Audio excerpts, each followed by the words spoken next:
Hello दोस्तों, कैसे हैं आप सब।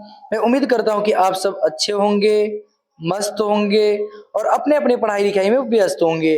दोस्तों, आज के इस वीडियो में हम लोग हिंदी के 30 अति महत्वपूर्ण प्रश्न के बारे में जानेंगे।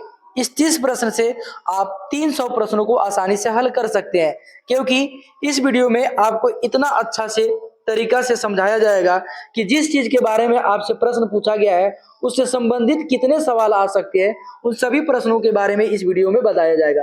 यह वीडियो आपके लिए बहुत ही महत्वपूर्ण है। आपका मन लगे या ना लगे, जबरदस्ती मन लगाएं और प्रश्न संख्या 1 से 30 तक जरूर पहुंचे और 30 नंबर तक पहुंचकर आप कमेंट करके बताएं कि आपको कितना प्रश्न जो है आपको पहले से जानकारी था और कितने प्रश्नों का आंसर आपने खुद से किया है। सभी प्रश्न महत्वपूर्ण है और मैं आपको यह नहीं बोल रहा हूं कि आप 1 से 30 तक देखिए, नहीं, केवल आप प्रश्न संख्या 1, 2 और 3 देख लीजिए। अगर आपको यदि लगे कि हाँ सच में यह वीडियो देखने के लायक है, इस वीडियो को देखने से हमारे एग्जाम में बहुत सारे सवालों का जवाब मिल सकता है, तो आप 1 से लेकर 30 तक जाएंगे, नहीं तो 1 से 2 तक 3 तक देखेंगे और इस वीडियो को छोड़ छाड़ के चले जाएंगे। तो चलिए वीडियो के पहला क्वेश्चन को देखते हैं। हिंदी में अनुनासिक वर्णों की संख्या कितनी है? ऑप्शन ए है 3, बी है 4, सी है 5, डी है 6। तो देखिए, सबसे पहले जानेंगे कि हिंदी में अनुनासिक वर्णों की संख्या कितनी है। तो हिंदी में अनुनासिक वर्णों की संख्या 5 होती है। ऑप्शन नंबर सी इस क्वेश्चन का राइट आंसर होगा।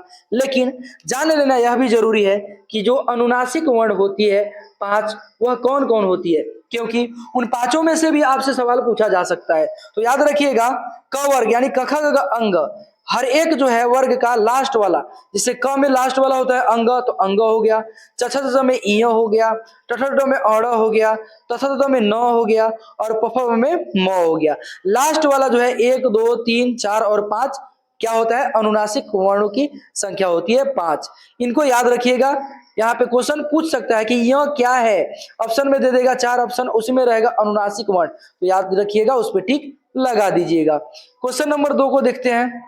ज का उच्चारण स्थान क्या होता है? तो याद रखिएगा, क ख ग अंग यानी क वर्ग का उच्चारण स्थान कंठ होता है। चछ यानी इसका उच्चारण स्थान तालु होता है। टठ अड़ इसका उच्चारण स्थान मूर्धा होता है और प फ ब भ म इसका उच्चारण स्थान ओष्ठ होता है। यदि आप सभी को याद रखेंगे तब जाके आपको क्वेश्चन बनाने में आसानी होगा, क्योंकि यहाँ में हमने बताया कि ज का उच्चारण स्थान क्या होगा, हो सकता है वहां पूछ दे च का उच्चारण स्थान क्या होगा। तो देखिए, च छ ज इ का उच्चारण स्थान तालु होता है, इसलिए ज का उच्चारण स्थान तालु होगा। इस क्वेश्चन का राइट आंसर होगा option number B. Question number 3 को देखते हैं। निम्न में कौन महाप्राण व्यंजन है? ऑप्शन ए ठ, बी त, सी द और डी प। तो सबसे पहले हम जानेंगे कि महाप्राण व्यंजन होता कौन कौन है। ठीक है, उन सभी को जानेंगे, उसके बाद आंसर की बात करेंगे। तो याद रखिएगा, जैसे मैं कह रहा हूं कि क वर्ग, प वर्ग, च वर्ग, ट वर्ग, त वर्ग, इसका मतलब होता है क वर्ग का मतलब होता है क से लेकर अंग तक, च वर्ग का मतलब होता है च से लेकर इ तक। इस तरह के जो है बात को हम क्या कहते हैं, यहाँ पे क वर्ग, च वर्ग, ट वर्ग, त वर्ग कहते हैं। तो महाप्राण व्यंजन कौन होता है, ध्यान से सुनिएगा। पांचों पांचों वर्ग जो होता है, प्रत्येक वर्ग का दूसरा यानी सेकंड और दूसरा और चौथा महाप्राण व्यंजन होता है। तो इसमें देखेंगे कि क वर्ग या च वर्ग या ट वर्ग या त वर्ग या प वर्ग में दूसरा और चौथा इसमें है कि नहीं, होगा, एकदम होगा, और वही महाप्राण होगा। जैसे ऑप्शन ए है ठ, ट ठ यानी दूसरा है, यह महाप्राण हो जाएगा। लेकिन त नहीं होगा, त थ द नहीं होगा, तीसरा हो गया। प पहला हो गया, तो यह नहीं होगा। दूसरा क्या है, ट के बाद ठ आता है, तो यह सेकंड नंबर पर आता है हो, इसलिए यह महाप्राण हो गया। अगर पूछे छ क्या है, तो महाप्राण हो गया, क्योंकि च के बाद छ दूसरा आता है। अगर पूछे कि घ का है, घ व्यंजन कौन सा व्यंजन है, तो महाप्राण होगा, क्योंकि क ख ग घ चौथा जो है नंबर पर आ रहा है। ठीक है, तो क्वेश्चन नंबर 3 का राइट आंसर हो जाएगा ऑप्शन नंबर ए ठ। क्वेश्चन नंबर 4 को देख लेते हैं। क्वेश्चन नंबर 4 है, निम्न में कौन अघोष वर्ण है? ऑप्शन ए है छ, बी है य, सी है ग और डी है ज। तो फिर पांचों वर्ग का यानी क ख ग में क वर्ग का, च छ में च वर्ग का, सब में देखेंगे कि कौन कौन अघोष वर्ण होता है। तो याद रखिएगा, वर्गों के पहला और दूसरा यानी सेकेंड, वर्गों के पहला और दूसरा वर्ण अघोष होता है। तो देखिए च के बाद छ आता है, जो सेकंड नंबर पर आ रहा है, इसलिए अघोष होगा। य नहीं होगा, ग नहीं होगा, क्योंकि पहला और दूसरा होता है। लेकिन ग क्या है, क ख ग, तीसरा है, नहीं होगा। ज है तो च छ ज, तीसरा है, नहीं होगा। इसलिए इस क्वेश्चन का राइट आंसर होगा ऑप्शन नंबर ए, छ। एक एक क्वेश्चन महत्वपूर्ण है। वीडियो अच्छा लगे तो लाइक करें, चैनल को सब्सक्राइब करें, क्योंकि वर्ण विचार, शब्द विचार, संज्ञा, सर्वनाम, विशेषण, क्रिया, काल, संधि, सभी चीजों के बारे में एकदम एक एक करके पाठ पूर्जा अलग अलग करके समझाया जाएगा। प्रश्न नंबर 5 है। प्रश्न नंबर 5, हिंदी में उदाहरण चिन्हों के कितने रूप होते हैं? तो याद रखिएगा, हिंदी में उदाहरण चिन्हों की जो है रूप कितने होते हैं? 5 नंबर क्वेश्चन का राइट आंसर होगा ऑप्शन नंबर ए, 2 होते हैं। ऑप्शन नंबर ए इस क्वेश्चन का राइट आंसर हो जाएगा। 6 नंबर है, निम्न में कौन उसमें व्यंजन है? ऑप्शन ए स, म या झ। तो याद रखिएगा, उसमें व्यंजनों की संख्या होती है 4। ये भी प्रश्न पूछा जा सकता है कि उसमें व्यंजनों की संख्या कितनी होती है? तो याद रखेंगे 4। कौन कौन? 3 गो स, तलामे स, मूर्धन स, दंस और साथ में एक ह। तलामे स, मूर्धन स, दंस और ह। तो देखिए एक स है, तो यही क्या होगा, उसमें व्यंजन हो जाएगा। क्वेश्चन नंबर 7 है, प का उच्चारण स्थान क्या है? तो ओष्ठ होगा, पहले ही मैं आपको बता दिया हूं। क्वेश्चन नंबर 8 है, व्यंजनों के नीचे जब एक तिरछी रेखा, यानी तिरछी रेखा छूट गया, यहाँ पे ऐसे रहेगा, इसके अंदर ऐसे अगर ऐसे तिरछी रेखा लगा दिया जाए तो वह क्या कहलाएगा? विसर्ग, अनुस्वार, अनुनासिक या हलंत। तो याद रखेंगे, आपको पहले से भी मालूम होगा कि ऐसे तिरछी रेखा अगर लगा दिया जाए तो वह क्या होता है? हलंत होता है। ऑप्शन नंबर डी इस क्वेश्चन का राइट आंसर हो जाएगा। अगला क्वेश्चन देखते हैं, क्वेश्चन नंबर 9, स्वरों के उच्चारण में लगने वाले समय के आधार पर स्वर वर्ण के कितने भेद होते हैं? तो याद रखिएगा, यह क्वेश्चन बहुत ही ज्यादा महत्वपूर्ण है। स्वरों के उच्चारण में लगने वाले समय के आधार पर स्वर वर्णों की भेद कितनी होती है? आपको 3 होती है। ऑप्शन नंबर बी इस क्वेश्चन का राइट आंसर हो जाएगा। क्वेश्चन नंबर 10, आसान क्वेश्चन, च का उच्चारण स्थान क्या होगा? तालु होगा, क्योंकि मैं पहले ही बताया हूं कि क, ख, ग, अंग का उच्चारण स्थान क्या होता है और च, छ, ज का क्या होता है? तो च, छ, ज का तालु होता है, कंठ के बाद तालु आता है। और क, ख अगर रहे तो उसका क्या होता है? कंठ होता है। तो च, छ, ज में च का उच्चारण स्थान क्या होगा? तालु होगा। क्वेश्चन नंबर 10 का राइट आंसर होगा ऑप्शन नंबर सी इस क्वेश्चन का राइट आंसर होगा। क्वेश्चन नंबर 11, निम्नलिखित में अंतस्थ व्यंजन कौन है? क, स, या ल। तो याद रखिएगा, अंतस्थ व्यंजनों की संख्या 4 होती है। प्रश्न बार बार पूछा जाता है कि अंतस्थ व्यंजनों की संख्या कितनी होती है? तो 4 होती है। और कौन कौन होती है यह भी जानना जरूरी है, क्योंकि ऐसे प्रश्न पूछे जा सकते हैं। तो क्वेश्चन नंबर 11 के नंबर प्रश्न को देखेंगे, उसका होता है य, र, ल, व। तो यहाँ पे ल जो है क्या हो जाएगा? अंतस्थ व्यंजन होगा। 4 होता है य, र, ल, व। तो ल जो है अंतस्थ व्यंजन हो जाएगा, य, र, ल, व। क्वेश्चन नंबर 12 को, एक मात्रिक स्वर निम्न में से कौन है? ऑप्शन नंबर ए ह्रस्व स्वर, दीर्घ स्वर, प्लुत स्वर या इनमें से कोई नहीं। तो क्वेश्चन नंबर 12 का राइट आंसर हो जाएगा ऑप्शन नंबर ए ह्रस्व स्वर। क्वेश्चन नंबर 22 12 हो गया। 13 को देखते हैं, मुक्ताक्षर की अंतिम ध्वनि क्या होती है? व्यंजन, स्वर, संयुक्त स्वर या क्रिया। तो क्वेश्चन नंबर 13 का राइट आंसर होगा ऑप्शन नंबर बी, क्या होगा? मुक्ताक्षर की अंतिम ध्वनि क्या होती है? स्वर होती है। इस क्वेश्चन को याद रखिएगा, ठीक है। आसान क्वेश्चन, निम्नलिखित चिन्हों में प्रश्नवाचक चिन्ह कौन है?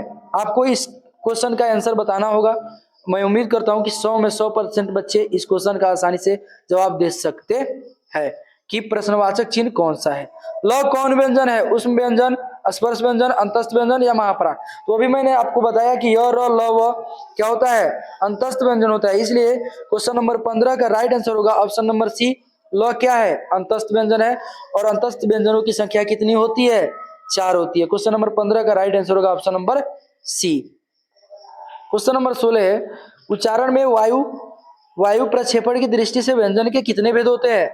तो ये आसान क्वेश्चन है। Option number A 3 right answer हो जाएगा। क्वेश्चन नंबर 16 का राइट आंसर होगा ऑप्शन नहीं, एक मिनट, सॉरी, यहाँ पे कह रहा है कि उच्चारण में वायु प्रक्षेपण की दृष्टि से व्यंजन के कितने भेद होते हैं? व्यंजन की बात कर रहा है, तो इसका राइट आंसर क्या होगा? Option number D 2। याद रखिएगा, व्यंजन और स्वर पे ध्यान रखिएगा। क्वेश्चन नंबर 16 का राइट आंसर होगा option number D 2। Question number 17, किसकी अंतिम ध्वनि स्वर होती है? यहाँ पे ऑप्शन नंबर ए, बी, सी और डी को अच्छा से पढ़ेंगे और इसका जवाब देंगे। तो किसकी अंतिम ध्वनि स्वर होती है? इसी क्वेश्चन को घुमा के पूछ दिया है। ऐसे क्वेश्चन को मैंने आपको बताया कि मुक्ताक्षर की अंतिम ध्वनि क्या होती है? स्वर होती है। क्वेश्चन नंबर 17 का राइट आंसर होगा option number D is the right answer, question number 17। ठीक है। क्वेश्चन नंबर 18, छत्रज्ञ कौन व्यंजन है? स्पर्श, अंतस्थ, संयुक्त या ऊष्म? तो याद रखिएगा, छत्र और ज्ञ की बात करें तो यह संयुक्त व्यंजन होती है। क्या होती है? संयुक्त व्यंजन होती है। क्वेश्चन नंबर 19, वर्णों के उच्चारण समूह को क्या कहते हैं? वर्णमाला, ध्वनि, वर्ण या मात्रा? आसान क्वेश्चन है। वर्णों के उच्चारण समूह को वर्णमाला कहते हैं, option number A question number 19 का राइट आंसर हो जाएगा। क्वेश्चन नंबर 20, क्वेश्चन नंबर 20 है, निम्नलिखित विराम चिन्हों में विषमयादि बोधक चिन्ह कौन है? ऑप्शन नंबर ए, बी, सी या डी? तो यह क्वेश्चन आसान है। क्वेश्चन नंबर ए का राइट आंसर होगा ऑप्शन नंबर ए। 20 का राइट आंसर होगा ऑप्शन नंबर ए, विषमयादि यानी विराम चिन्हों में विषमयादि बोधक चिन्ह का ऐसे दिया जाता है। Option number A question number 20 का राइट आंसर हो जाएगा। 21, हिंदी में ह्रस्व वर्णों की संख्या कितनी होती है? तो हिंदी में ह्रस्व वर्णों की संख्या 4 होती है। क्वेश्चन नंबर 21 का राइट आंसर हो जाएगा option number B. Question number 22 देखते हैं, अ का उच्चारण स्थान क्या होगा? तालु, मूर्धा, ओष्ठ या कंठ? तो याद रखेंगे, क, ख, ग, अंग और अ ये सब पूछ दिया जाए तो इसका उच्चारण स्थान कंठ होता है। ऑप्शन नंबर डी इस क्वेश्चन का राइट आंसर हो जाएगा, option number D. Question number 23, र तथा री का उच्चारण स्थान क्या होता है? मूर्धा, तालु, कंठ, दंतोष्ठ? तो र तथा री का उच्चारण स्थान मूर्धा होता है, option number A. Question number 23 का राइट आंसर हो जाएगा ऑप्शन नंबर ए। ठीक है। क्वेश्चन नंबर 24, निम्नलिखित में कौन घोषवर्ण है? इस क्वेश्चन का आंसर क्या होगा? कमेंट करके जरूर बताइएगा, क्योंकि इसके बारे में आपको समझा दिया गया है। निम्नलिखित में किसका उच्चारण स्थान कंठ होता है? प, स, ज या ख? तो हम आपको पहले ही बताएं कि क, ख, ग, अंग का उच्चारण स्थान कंठ होता है, इसलिए 25 नंबर क्वेश्चन का राइट आंसर हो जाएगा option number D. Question number 26, Hindi में अंतस्थ वर्ण की संख्या कितनी होती है? 2, 3, 4 या 5? तो पहले ही बताए हैं कि हिंदी में अंतस्थ वर्णों की संख्या 4 होती है। ऐसे प्रश्न पूछे जाते हैं। तो 26 नंबर क्वेश्चन का राइट आंसर होगा option number C. Question number 27, य को किस वर्ण के अंतर्गत रखा जाता है? य, र, ल, व, यानी अंतस्थ व्यंजन होता है, संख्या 4, य, र, ल और व। तो क्वेश्चन नंबर 27 का राइट आंसर हो जाएगा option number C. Question number 28 को देखते हैं, निम्नलिखित में अघोष वर्ण कौन है? कमेंट करके जरूर बताइए कि अघोष वर्ण कौन होगा, क्योंकि अघोष वर्ण के बारे में मैं आपको प्रश्न में बता चुका हूं। क्वेश्चन नंबर 29, स का उच्चारण स्थान क्या होगा? दांत, तालु, दंत तालु या मुर्दा? क्वेश्चन नंबर 27 का राइट, क्वेश्चन नंबर 29 का राइट आंसर होगा ऑप्शन नंबर बी, तालु।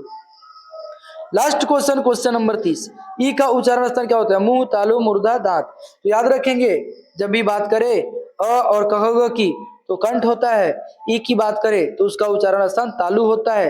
क्वेश्चन नंबर 30 का राइट आंसर हो जाएगा ऑप्शन नंबर बी। सभी प्रश्नों में से आपने कितने प्रश्नों को हल किया?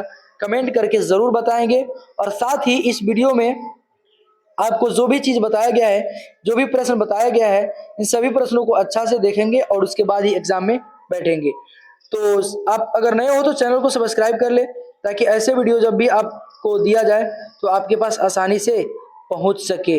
तो ठीक है, आज के भी इस वीडियो में इतना ही, फिर मिलेंगे अगले वीडियो में।